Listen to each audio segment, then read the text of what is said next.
different parts of Southeast San Diego have become so overrun with prostitution that residents are living in fear. Now, there's an argue by some of my colleagues that do these type of videos, do these type of channels, that night workers should be allowed to do it. That way, it would allow men to be able to just purchase a service by these women and not have to deal with other modern women if they don't choose to. However, this news story that just came out may show that there's more problems with this than was anticipated. In San Diego, it is being overrun by women of the night. Different parts of Southeast San Diego have become so overrun with prostitution that businesses are literally packing up and residents are living in fear.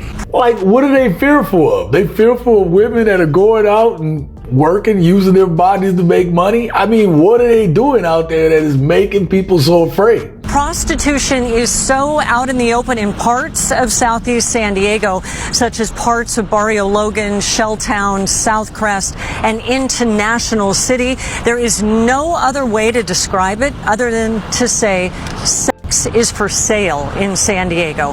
Here's how one resident describes it.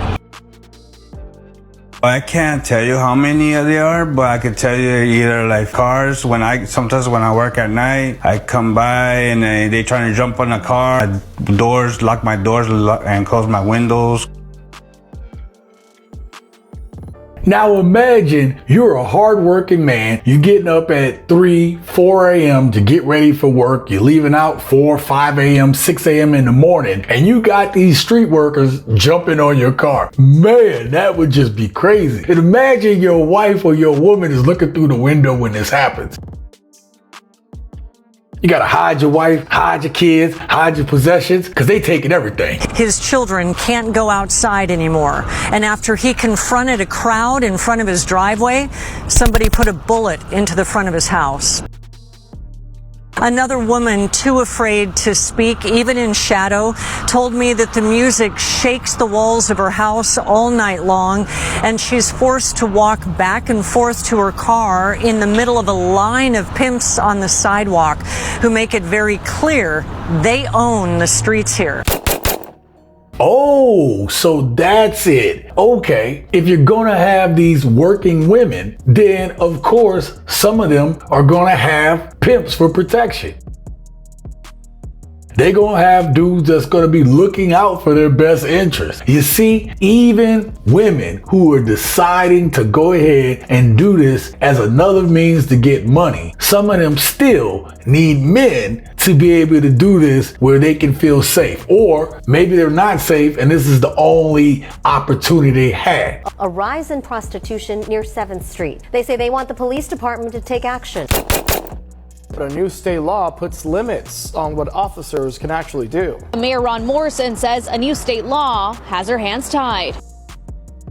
It's happening in different areas along 7th Street in National City. Women standing on the sidewalk flagging down cars in what appears to be a sex transaction. I talked to Mayor Ron Morrison, who says the situation has gotten out of control. They're out there early in the morning, less of it during the early morning and middle of the day, but then toward late afternoon, it picks up big time. According to the city, 2 people were recently arrested and 7 were cited on the same street during a sexting operation. Off camera, a local hotel says they have received over 100 cancellations from customers after they have witnessed sex acts involving sex workers. Are you not entertained? Are you not entertained? So I had to look it up. From the Office of National Statistics, from a 2019 study, in ever-increasing numbers, we are now at a lesbian divorce rate of 72%.